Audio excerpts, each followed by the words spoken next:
আশা করি সকলে ভালো আছেন। আজকে আমার লেখা একটা কবিতা আবৃত্তি করব। বৃষ্টির কোনো এক দিনে লিখেছিলাম।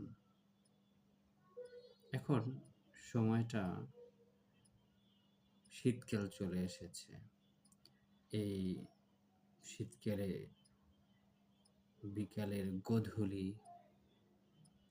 আভা এবং সাতরাঙা রংধনুর ও কুয়াশার যে মায়াবী চাঁদোয়া যেন তাকে ঢেকে রেখেছে।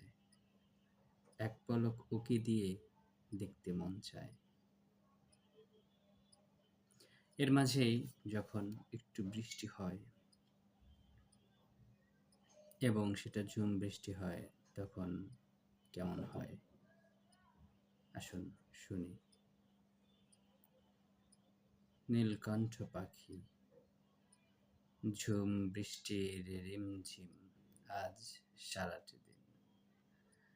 জানালার পাশে বসে ভাবছি আর আমার নীলকণ্ঠ পাখির গুনগুন করা গান শুনছি। যেন মাধবীলতার ফুলের মতো সে এক পরিচিত মুখ আঁকছি। হয়তোবা তুমি জানো, নয়তোবা তুমি জানো না। হলুদিয়া পাখির মতো নীল শাড়িতে তুমি এক অপরূপ সৌন্দর্যের মহিমা। যে পাখিকে প্রভাত বেলায় প্রথমেই চোখ খুলে দেখি, সে তুমি আমার জানালার কাছে আছো বসি।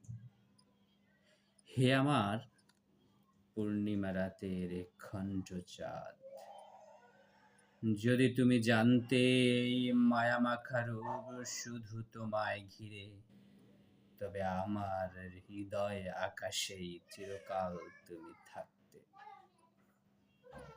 আজ হয়তো আর বাহিরে যাওয়া হবে না, শুধু তোমাতেই বিভোর হয়ে এক মুঠো সুখ।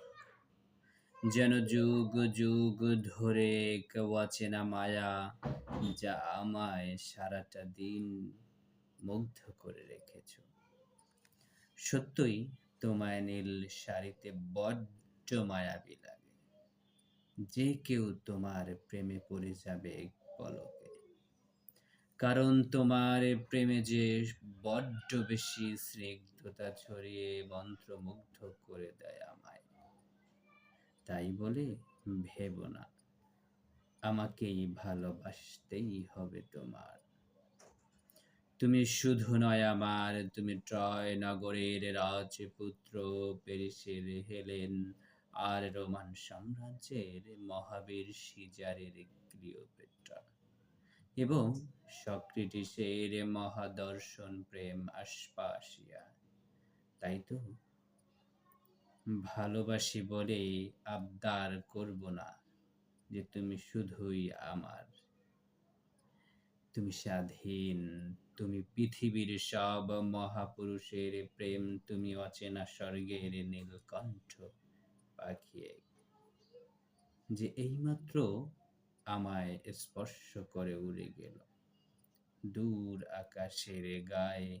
তাই আমি জানালার পাশে বসে ভাবছি আর তোমাতেই সুখ খুঁজে নিচ্ছি। ধন্যবাদ।